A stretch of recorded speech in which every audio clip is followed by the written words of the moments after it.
Ayo Yo. ulang yuk.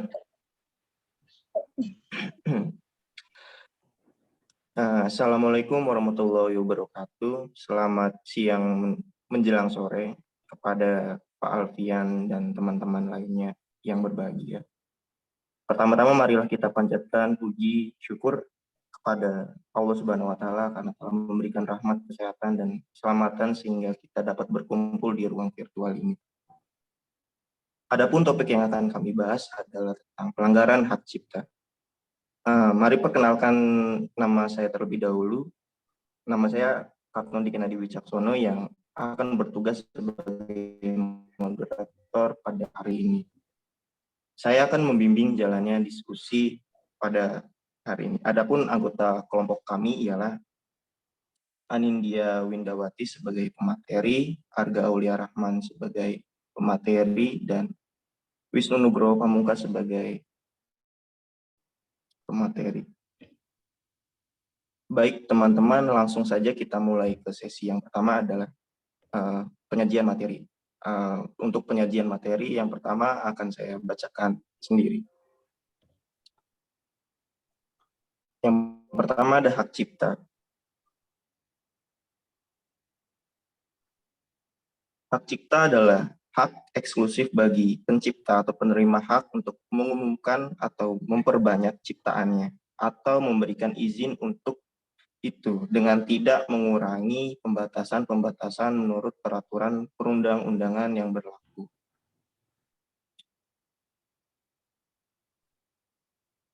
Lalu ada pencipta. Pencipta ialah seorang atau beberapa orang secara bersama-sama yang atas inspirasinya melahirkan suatu karya atau ciptaan yang berdasarkan kemampuan pikiran, imajinasi, kecekatan, keterampilan, atau keahlian yang dituangkan ke dalam bentuk yang khas dan bersifat pribadi.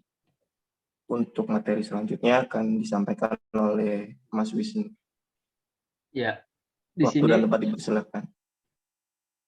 di sini ada ciptaan hasil setiap karya pencipta yang menunjukkan keahliannya dalam lapangan ilmu pengetahuan, seni atau sastra.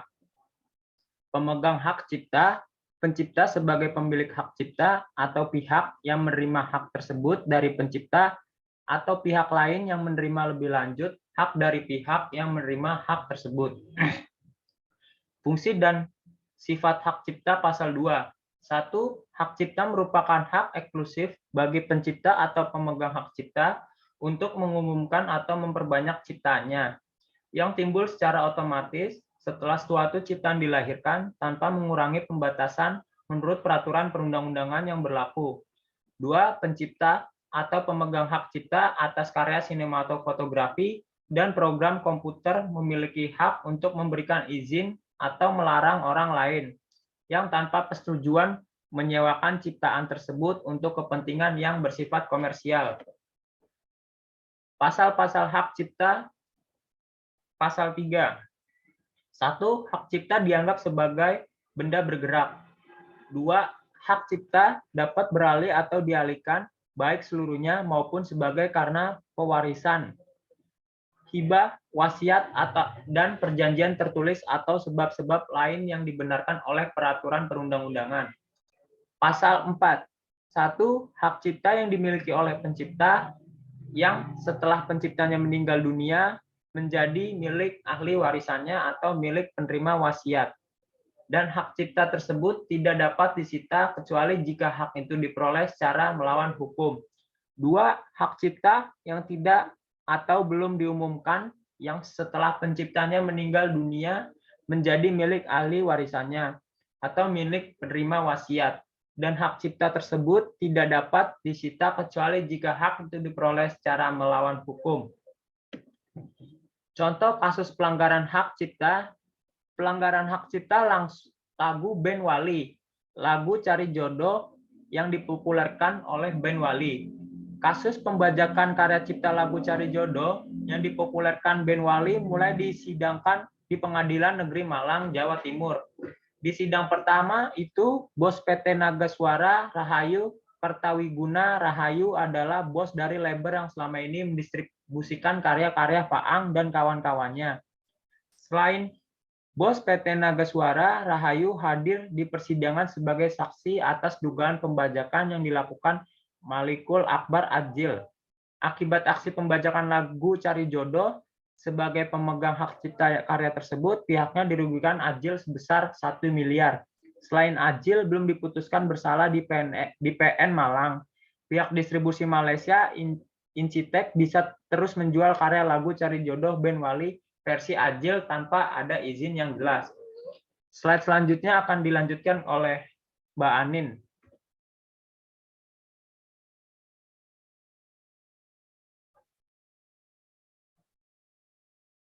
Mbak Anin.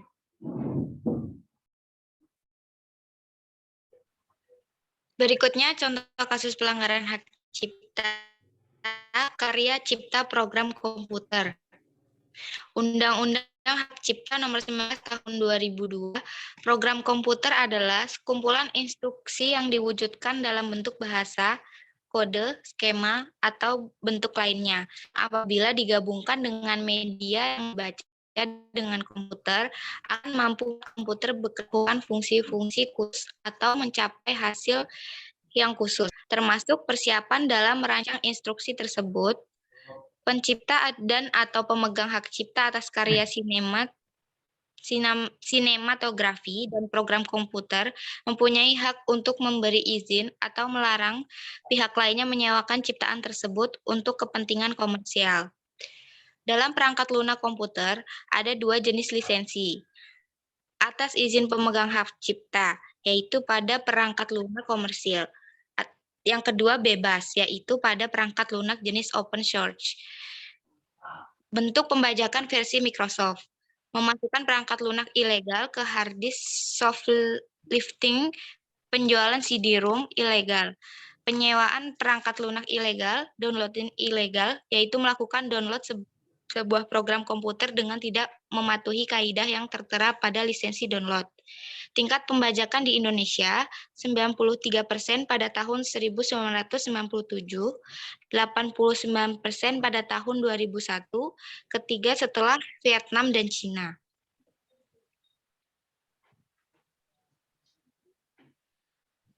Tentang hak cipta dan eksploitasi ciptaan.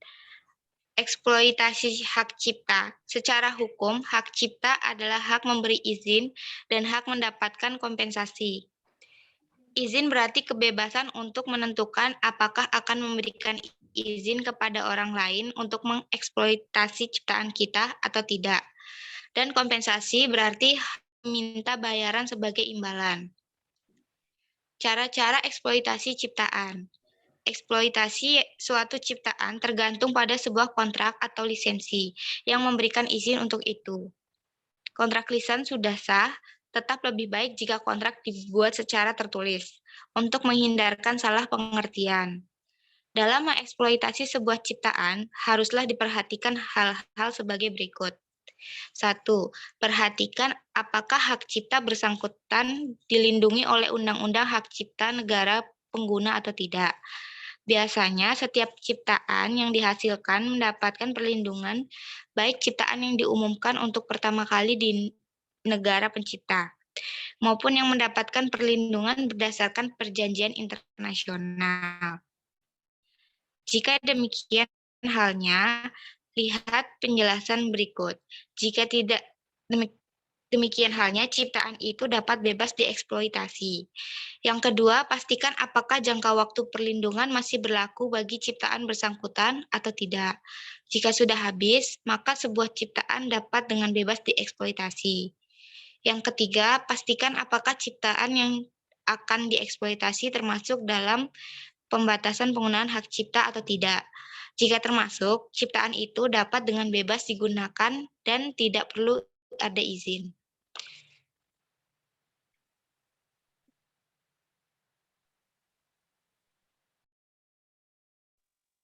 Oke, saya lanjutkan tentang perbedaan eksploitasi dan kutipan. Kita harus minta izin dari pemegang hak cipta bila hendak mengeksploitasi sebuah ciptaan di pihak lain sesuai dengan undang-undang hak cipta masing-masing negara.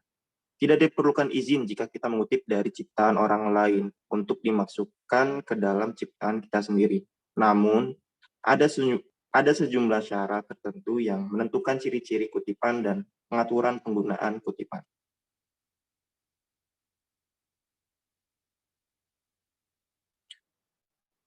Bisa dilanjut, Mas Wisnu. Syarat-syarat kutipan. Apa syarat-syarat yang menentukan dan pengaturan penggunaan kutipan? Pertama, hanya ciptaan yang telah diumumkan dapat dikutip. Kita tidak dapat mengutip dari ciptaan yang tidak diumumkan. Berikut ini kaitan yang harus ada antara ciptaan baru A dengan ciptaan yang dikutip, semisal B. Yang pertama, A adalah ciptaan pokok dan kutipan dari B adalah sekunder atau hubungan atasan dan bawahan. Yang kedua, ada pembedaan yang jelas antara A dengan bagian yang dikutip dari B. Yang ketiga, perlu mengutip dari B untuk membuat A. Yang keempat, ada bagian yang dikutip dari B diupayakan sesedikit mungkin. Yang kelima, ada bagian yang dikutip dari B persis seperti ditulis dalam ciptaan orisinal. Yang keenam, ada sumber B disebutkan dengan jelas. Dan yang terakhir, yang ketujuh, kutipan tidak melanggar hak moral pencipta B. Jika syarat-syarat di atas ini dipenuhi, ciptaan bersangkutan dapat dikutip.